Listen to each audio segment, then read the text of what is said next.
Oi, gente, eu sou o Padre Luciano, da Comunidade do Caminho Novo, e é uma alegria muito grande ter vocês aí com a gente para fazer essa formação sobre a história da Igreja e o ecumenismo, a unidade dos cristãos.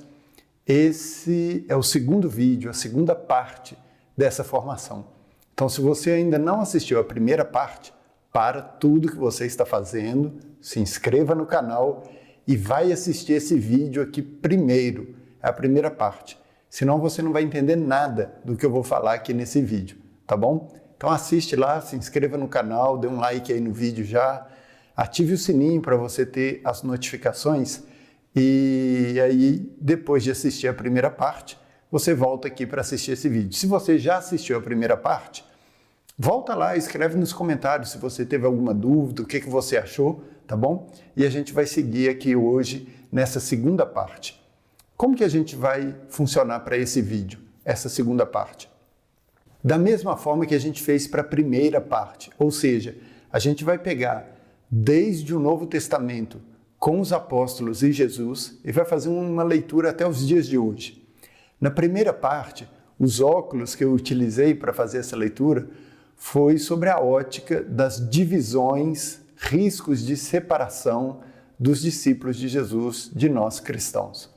Hoje vai ser a mesma perspectiva histórica, mas com os óculos da unidade, daquilo que nos une, dos esforços de unidade que atravessaram a Igreja ao longo de todos esses séculos, para tentar manter o corpo de Cristo unido, mesmo se há 2000 anos a gente insiste ainda em dividir o corpo místico do Senhor, que é a Igreja. Então, vamos começar como a gente começou a parte 1, os riscos de divisão já com os apóstolos. Vocês lembram que os apóstolos se disputavam quem era o maior e discutiam entre si, repreenderam aqueles que expulsavam demônios em nome de Jesus, mas não faziam parte do grupo, enfim, aquilo que eu estava falando ontem. Mas a gente viu também que Jesus orou pela unidade dos seus apóstolos. Em João, capítulo 17, a gente vê essa oração de Jesus. Pai, que todos sejam um, para que o mundo creia. E Jesus formou os seus apóstolos, os seus discípulos, pouco a pouco, a essa escola de unidade. E a gente vê realmente que eles aprenderam isso nos Atos dos Apóstolos. Primeiro, o risco de separação entre judeus e cristãos, a gente vê um grande desejo de unidade de Paulo, que insiste em pregar para os judeus. E ele insiste mesmo, e ele vai atrás, e ele prega para os judeus, e ele não quer essa separação entre judeus e cristãos, tão convencido que ele está de que Jesus é realmente o Messias. Então, o primeiro movimento de unidade, depois de Jesus, obviamente, que ora pela unidade dos cristãos, vem de Paulo com essa insistência para e pela unidade. E a gente vê realmente essa insistência ao longo das cartas de Paulo. Um outro fato interessante está no capítulo 6 do livro dos Atos dos Apóstolos. Então, o que acontece? Aparece uma tensão entre os judeus que seguiam os discípulos de Jesus, os apóstolos, e estavam se tornando cristãos, mas a gente ainda não pode falar de cristãos nessa época. Aparece uma tensão entre os judeus de origem helenística, que falavam grego, e os judeus de origem hebraica, que falavam o hebraico. Qual que era a tensão? Que as viúvas dos judeus de origem helenística, grega, eram deixadas de lado durante a ceia. E aí já aparecem partidos, estão vendo? Os de língua hebraica e os de língua grega. E a solução é realmente um exemplo de unidade para nós. Os apóstolos se reuniram e falaram, mas isso não está certo. Vamos nos dedicar mais à pregação e vamos designar um novo ministério para essa assembleia. E aí aparecem os 7 primeiros diáconos da igreja. Olha que beleza, gente, uma solução de unidade que ouve a necessidade do outro, que não dá corda para essa disputa, procura uma solução prática para resolver o problema, mantendo a unidade dos discípulos. Um outro exemplo, que a gente já viu um pouquinho ontem, é em Atos capítulo 10, onde a mensagem cristã vai ser pregada de maneira universal para os da Samaria, para o eunuco etíope, para os romanos. Os apóstolos buscam uma reconciliação. E que conforto que eles acham quando os apóstolos se reúnem falando, não, a gente não vai exigir um fardo pesado demais para aqueles pagãos que não são judeus, então, que se tornam cristãos, não tem que pôr um fardo pesado demais, não tem que exigir muita coisa. O que nos salvou?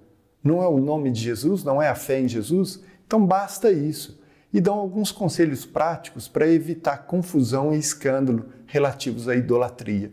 Também um grande movimento de abertura, de escuta, de uma solução criativa que vem do Espírito Santo para manter a unidade dos discípulos numa diversidade. Olha que bacana! Desde os Atos dos Apóstolos, a gente já vê uma unidade na diversidade. Existem os cristãos de origem judaica e de origem pagã. Nos de origem judaica existem aqueles de língua grega e os de língua hebraica, todos unidos. É muito bacana de ver os apóstolos já trabalhando assim pela unidade. E mesmo nesse episódio difícil da separação de Paulo e Barnabé, lá no finalzinho do capítulo 15 dos Atos dos Apóstolos, a gente vê essa solução, que não é a solução ideal, mas muito humana, que pode acontecer. Tem uma desavença e Paulo fala, olha, não vamos brigar. Você tem uma abordagem, eu tenho outra, as duas são abordagens possíveis, você vai para um lado e eu vou para o outro, para a gente não se disputar. Não é realmente uma divisão, é uma tomada de atitude para guardar realmente a unidade numa diferença importante. E aí as coisas avançam. Ainda no Novo Testamento, a gente vê esse exemplo maravilhoso no livro do Apocalipse. O que acontece quando João escreve o Apocalipse? A gente vai ver essas diversas igrejas, essas 7 igrejas, comunidades que João vai escrevendo, guardando a unidade e a especificidade de cada uma, e todas unidas em torno dos apóstolos. Então, já ali naquela época do Novo Testamento e dos primeiros discípulos e apóstolos de Jesus, a gente já vê realmente uma grande preocupação deles em guardar essa unidade do corpo. Como dizia Paulo, o Cristo está dividido? Cristo não está dividido. Um corpo com vários membros, é preciso uma diversidade para formar esse corpo, mas todos unidos, um só Senhor, uma só fé, um só batismo. Aí a gente passa um pouquinho mais tarde nessa ruptura com as igrejas orientais. Lembram que eu falava ontem que o bispo de Roma, que a gente ainda não pode chamar de papa, mas é o Papa Vítor, o primeiro, esse bispo de Roma, no século II, que por causa de uma questão da data de comemoração da Páscoa, vai excomungar essas igrejas da Ásia, que foram fundadas pelo apóstolo Filipe. Gente, os outros bispos, quando ficaram sabendo dessa atitude de Vítor, se reuniram, escreveram para ele, e aí tem um bispo que se sobressai, é o Santo Irineu de Lyon. Santo Irineu, que era conhecido como o pacificador. O que ele vai falar para Vítor, bispo de Roma? Vai falar, olha, não precisa excomungar as igrejas da Ásia.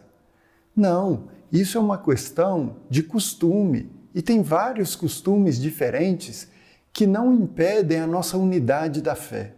Olha que bacana o que ele escreve. Eu vou citar o que Santo Irineu escreve para o Papa Vítor. A diversidade na observância não é de hoje.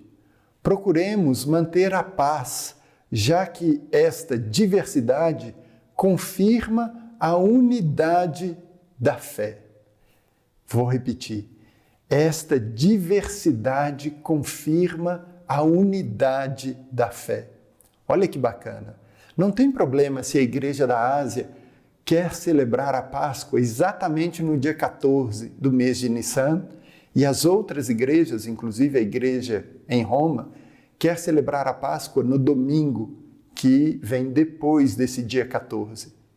A fé é a mesma, não é uma questão de data. E assim se mantém a unidade da Igreja. E essa excomunhão que já estava pronta a ser dada pelo Papa Vítor não acontece. E Santo Irineu aparece realmente como uma figura de conciliação. Pequeno parênteses, de novo, é Santo Irineu também que vai falar pela primeira vez dessa primazia da Igreja de Roma por causa do martírio de Pedro e Paulo. Muito importante, e eu insisto, para a unidade da Igreja. Por que que a Igreja de Roma tem uma primazia sobre as outras igrejas? Porque o bispo de Roma é o primeiro entre iguais. Porque foi em Roma que Pedro e Paulo testemunharam do Senhor Jesus, derramando seu sangue, dando a sua vida pela Igreja e por amor ao Senhor. E é por causa disso que o bispo de Roma tem uma primazia. Vamos continuar? Então, com esse risco de ruptura, a gente chega ali no século IV, entre Ocidente e Oriente. Lembram? Ano 325, Concílio Ecumênico de Nicéia. Isso mesmo. Além do problema da heresia do arianismo, vocês lembram? Vejamos um ponto da unidade muito importante. É maravilhoso, gente. Os bispos se reúnem e pela primeira vez propõem para toda a Igreja uma síntese da nossa fé, que é o Credo de Nicéia. É um primeiro trabalho para sintetizar a fé cristã, falando no que a gente crê, em que os cristãos creem. E aí tem esta síntese da nossa fé, que é o Credo de Nicéia, que vai ser completado depois em Constantinopla. Uma outra lição que a gente pode tirar do Concílio de Nicéia em relação à unidade é esta abordagem do anátema não vai funcionar. Já no Novo Testamento, mas também ao longo de toda a história da Igreja, até o Concílio Vaticano I, no final do século XIX, a Igreja com essa postura diante do diferente, de excomunhão, de anátema, a gente vê que isso não resolve o problema, só causa divisão. E a gente vai ver um pouquinho mais para frente como que o Concílio Vaticano II vai abordar essa questão. 381, Concílio de Constantinopla, com o desenvolvimento da teologia da Santíssima Trindade. Lembram? Mais uma vez, um grande trabalho de unidade em torno das precisões que vão ser dadas sobre a Santíssima Trindade. E aqui é importante ressaltar a questão do filioque, do qual eu falava ontem. Lembram? A Igreja Latina reconheceu e reconhece ainda hoje que ela acrescentou mesmo essa palavra, filioque. O Espírito Santo procede do Pai e do Filho. É isso que quer dizer filioque. A Igreja Latina reconhece que ela acrescentou isso no credo depois, em latim, por uma questão importante para ela da divindade de Jesus. Mas o problema cristológico no Ocidente era muito mais forte do que no Oriente, então tinha realmente essa necessidade. E ao mesmo tempo, a Igreja Católica, Apostólica, Romana, Latina, Ocidental, quando ela vai rezar o credo em grego, mesmo no rito latino, ela não coloca o filioque.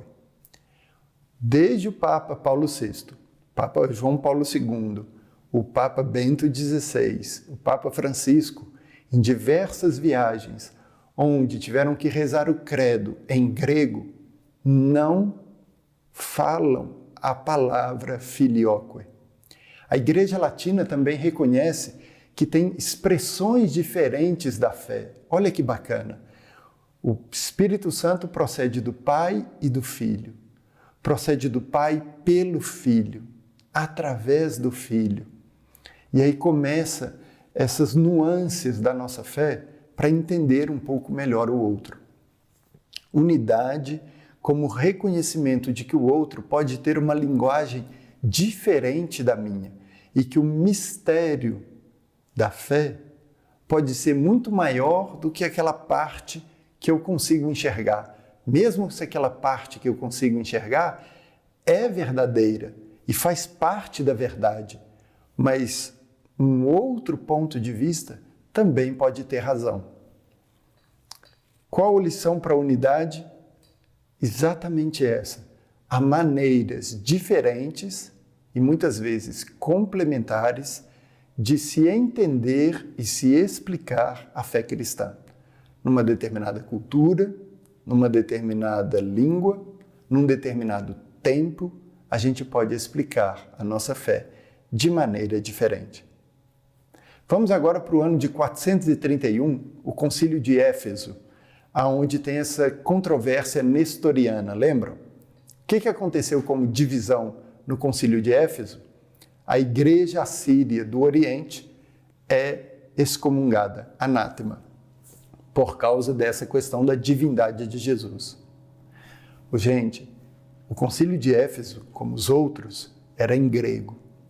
A igreja assíria do Oriente falava uma outra língua, não tinha nada a ver com o grego. Difícil de se entender. A gente está no ano de 431.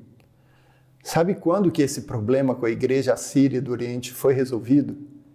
Em 1994, entre o Papa João Paulo II e o patriarca Dinka IV, que assinaram uma declaração cristológica comum, falando o quê?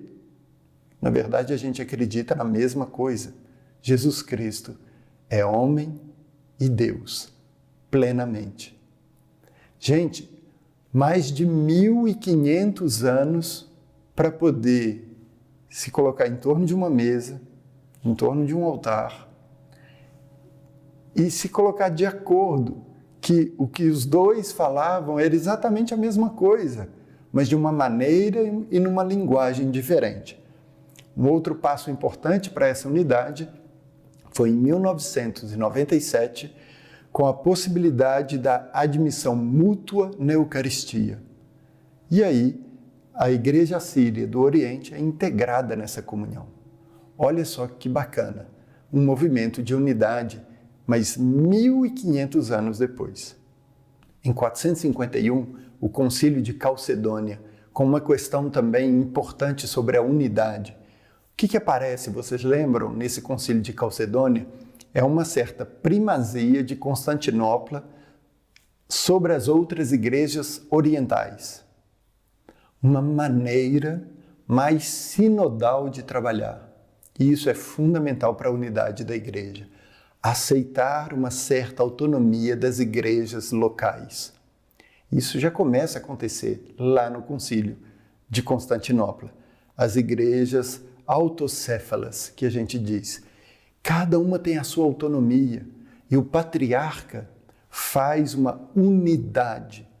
E é neste modelo que a Igreja Ortodoxa do Oriente e a Igreja Católica Romana caminham para tentar achar uma unidade nos dias de hoje. E aí a gente chega então nesse fatídico ano de 1054, com um grande cisma entre Oriente e Ocidente. Lembram? Com a excomunhão recíproca de Roma a Constantinopla e de Constantinopla para Roma. Ano 1054. Gente, isso durou até o ano de 1965, quando o Papa Paulo VI e o Patriarca de Constantinopla, Atenágoras I, anularam essas excomunhões recíprocas e deram um passo em direção à unidade. Gente, são 911 anos de separação. E por que eles anularam essas excomunhões recíprocas? Porque viram que não tinha fundamento teológico e religioso. Aí alguns já vão falar, mas a igreja ortodoxa, com a questão do filioque, ainda assim é muito disputada essa questão, porque uma falta de diálogo e de compreensão de que cada um pode exprimir a sua fé de uma maneira diferente, porque vive numa cultura diferente, com uma língua diferente, com problemas teológicos diferentes que devem ser resolvidos de maneira diferente.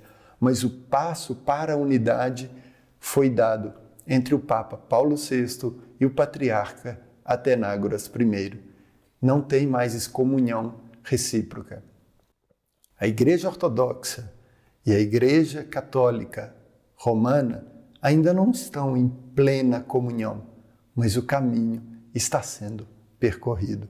Deus queira que a gente não precise esperar ainda mais 900 anos para um próximo passo concreto. Mais um fato interessante entre a Igreja Católica Romana e a Igreja Ortodoxa foi em 2016, onde houve pela primeira vez na história o encontro do Bispo de Roma com o Patriarca russo. O Papa Francisco e o Patriarca Kirill da Rússia se encontraram em Cuba e foi um primeiro passo na história para uma possível reconciliação e unidade entre essas igrejas.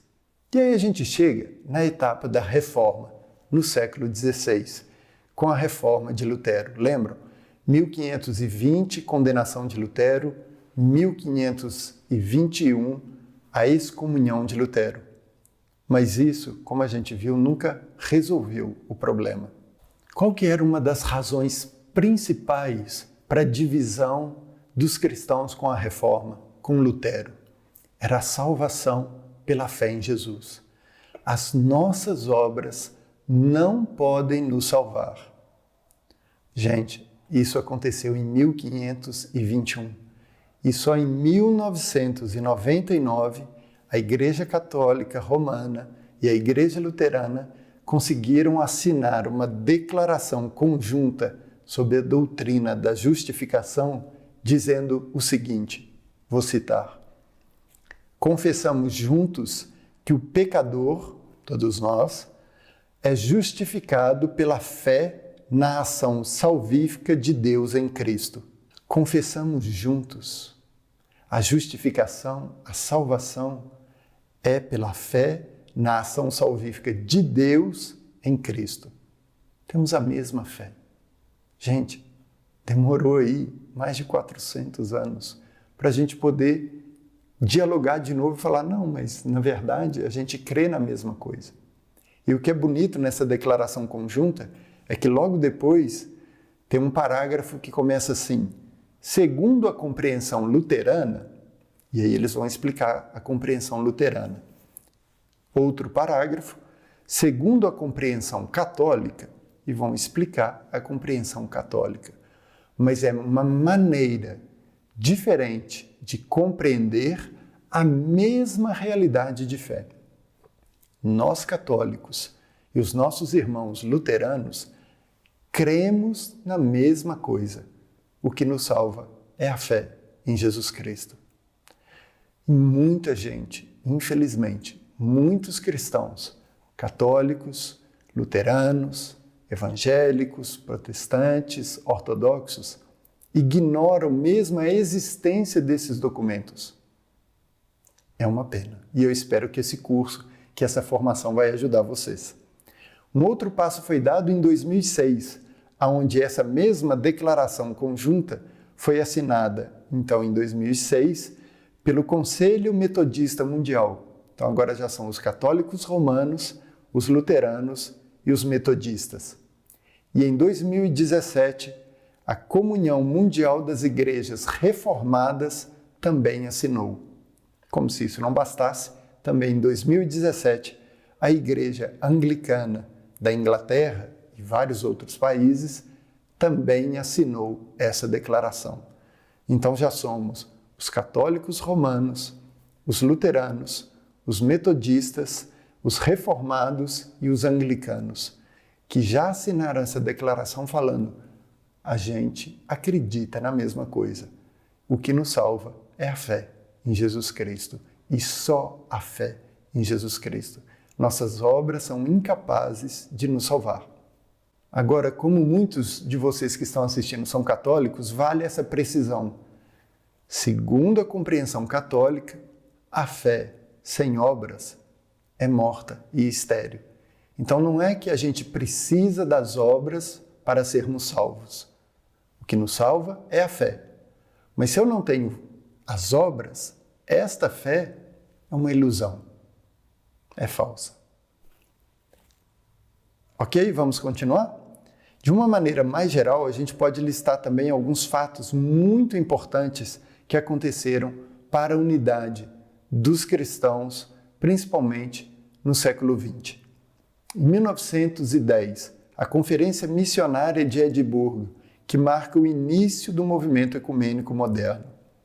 Em 1948, a criação do Conselho Mundial das Igrejas. Em 1960, a criação na Igreja Católica Romana do Secretariado para a Unidade dos Cristãos. Em 1964, o Papa Paulo VI escreve um decreto Unitatis Redintegratio para falar exatamente da unidade entre os cristãos. Gente, eu quase esqueci de falar para vocês do anátema no Concílio Vaticano II. Vocês lembram então que desde o Concílio de Nicéia, em 325, até o Concílio Vaticano I, no final do século XIX, a Igreja Católica Romana assumia essa linguagem do anátema. Quem não está de acordo comigo, seja anátema, seja expulso.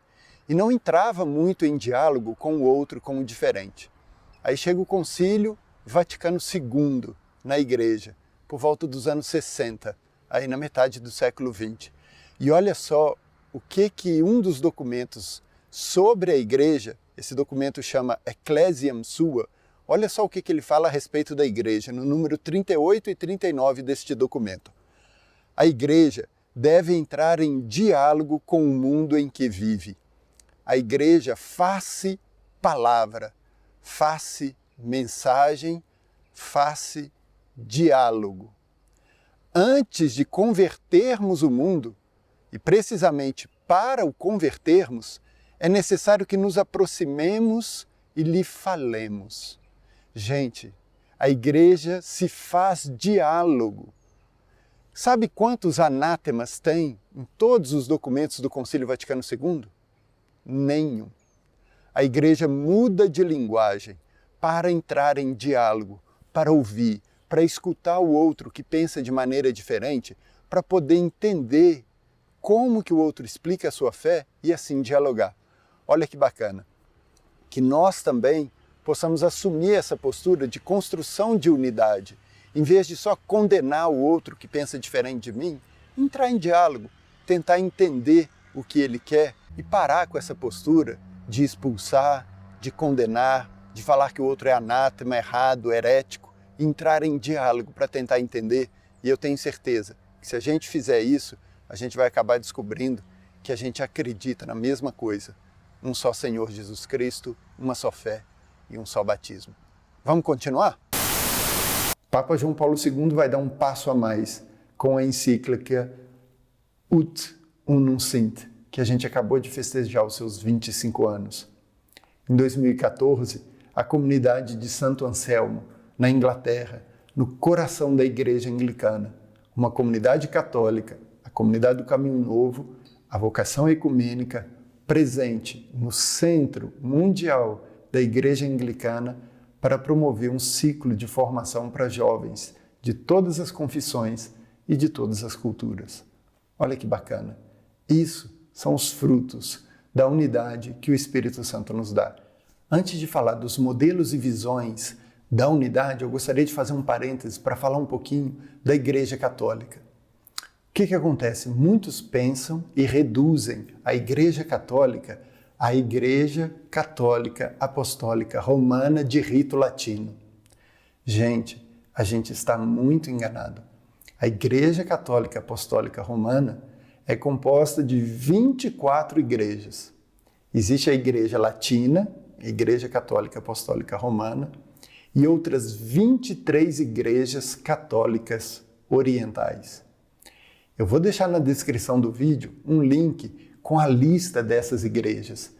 Mas você sabia que existem outras igrejas com uma certa autonomia, mas ligadas a Roma pela unidade do Papa, mas que são autônomas, com ritos específicos, com línguas específicas, uma maneira de celebrar específicas, estão em plena comunhão com a Igreja Católica Apostólica Romana e fazem parte dessa igreja.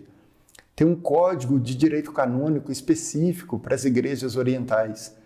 Nós, católicos romanos, latinos, quando a gente vai no Líbano, por exemplo, a gente pode participar de uma Eucaristia do rito maronita, da Igreja Oriental Maronita, celebrada por um padre casado, por exemplo, e comungar em plena comunhão, porque estamos em plena unidade. Eu vou deixar para vocês o link com essas igrejas, dê uma olhada, eu tenho certeza que vai ser uma surpresa para muitos de vocês. Vamos lá então falar um pouco dos modelos e visões sobre a unidade.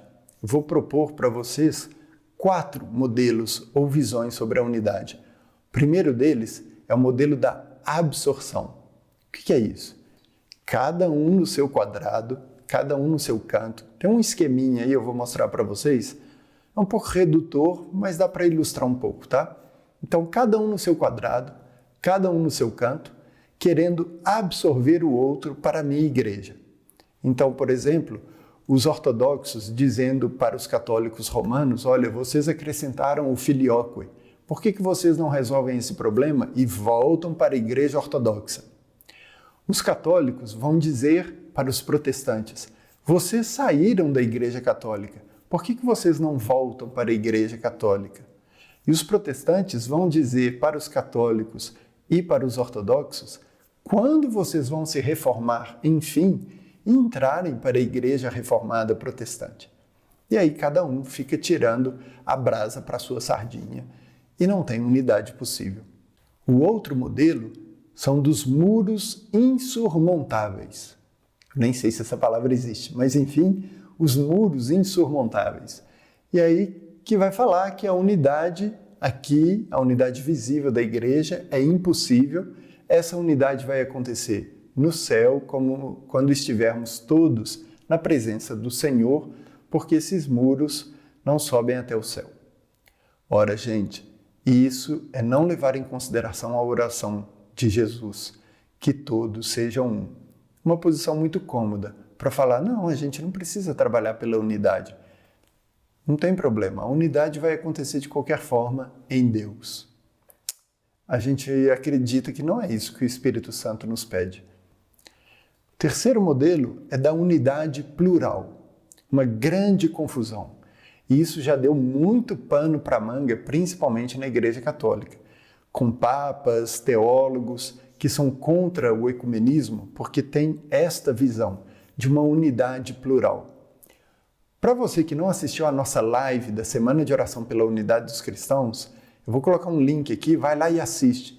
Principalmente o que Dom José Carlos, bispo de Divinópolis, falou a respeito da unidade da igreja. Mais ou menos assim, gente, não se iludam. Não vai acontecer como num caldeirão todas as igrejas se reunirem numa unidade como uma grande sopa misturada em uma bagunça. Esse não é um modelo de unidade que a gente acredita também. Esta visão da unidade plural seria perder cada um a sua identidade. Seria mais ou menos assim, o católico que no domingo vai à missa na igreja católica e que depois vai na igreja batista, depois vai numa outra igreja e fala assim, não, eu não tenho religião, eu sou cristão. É como se a mão falasse, não, eu não tenho corpo. Eu sou uma mão, mas não preciso de um corpo. Eu vou cada hora no lugar que me agrada mais. É um modelo onde a gente não tem realmente uma identidade. E o risco é fazer uma fé de supermercado, que eu vou pegando só o que me agrada de cada um e aí eu vou acabar caindo numa grande ilusão. O quarto e último modelo, que foi desenvolvido muito por um grupo de teólogos lá na França, mas de teólogos de todos os países do mundo, é o modelo da conversão das igrejas. O que esse modelo vai falar? Um pouco do que está nesse esquema. Jesus é o centro da nossa fé, como a gente viu, para todos os cristãos. À medida que cada igreja se aproxima de Jesus, cada igreja vai também se aproximar uma da outra e vão existir pontos de contato. Claro que vai gerar atrito e vai precisar de um trabalho lento, árduo, mas de um trabalho, de caminhada para fazer a unidade. Se cada um de nós nos aproximarmos mais de Jesus, a unidade entre nós vai acontecer, não pelo nosso esforço, mas como um dom do Espírito Santo. E aí eu gostaria de terminar, como ontem, com um pequeno capítulo sobre a situação no Brasil. A gente viu na primeira parte do vídeo que está aí, como que o estabelecimento, pelo menos num primeiro momento, do protestantismo e do neopentecostalismo no Brasil foi com muita oposição ao catolicismo, pois era a religião predominante. Ao ponto de muitos evangélicos, gente, e isso é muito triste, e eu já ouvi isso recentemente, muitos evangélicos acharem que os católicos nem são cristãos, porque colocam a sua fé em outras coisas que em Jesus.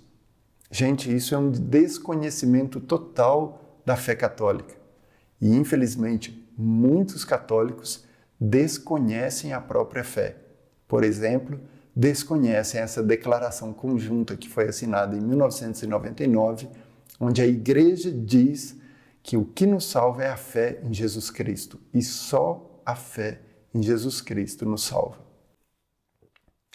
No Brasil, talvez o marco mais importante, o passo mais importante para a unidade dos cristãos tenha sido a formação do Conselho Nacional das Igrejas Cristãs em 1982. São várias igrejas que participam deste conselho e uma das atividades importantes desse conselho é o que a gente acabou de celebrar antes do Pentecostes, a Semana de Oração pela Unidade dos Cristãos. Mas eu também não posso deixar de citar aqui algo que eu descobri no ano passado, que existe aqui no Brasil e que eu achei muito bacana. É a missão Somos Um, que surgiu no Rio de Janeiro em 2008. Vale ressaltar uma coisa, essa missão Somos Um organizou em 2019 a terceira Conferência Internacional de Louvor e Adoração Somos Um, que aconteceu em setembro de 2019 lá no Rio, com a presença do Monsenhor Juan Usma, que é o delegado do Pontifício Conselho para a Promoção da Unidade dos Cristãos em Roma. Gente, é realmente uma iniciativa muito bacana que apareceu dentro da Igreja Católica com o apoio de Dom Orani lá no Rio e que está fazendo um movimento de unidade muito bacana. Que havia um dos frutos bacanas dessa terceira conferência foi a redação de uma carta de intenções assinada por vários líderes católicos e evangélicos, dizendo do nosso interesse comum em evangelizar e que o que nos une é mais importante e maior do que o que nos separa. Eu queria te convidar agora para a gente terminar essa formação com uma oração. Todos os dias, os irmãos e irmãs da comunidade do Caminho Novo fazem essa oração pela unidade dos cristãos. Senhor Jesus, Tu rogastes para que todos sejam um. Nós te pedimos pela unidade dos cristãos, como Tu a queres, pelos meios que quiseres, que Teu Espírito nos faça provar o sofrimento da separação, ver o nosso pecado e esperar, além de toda esperança. Amém.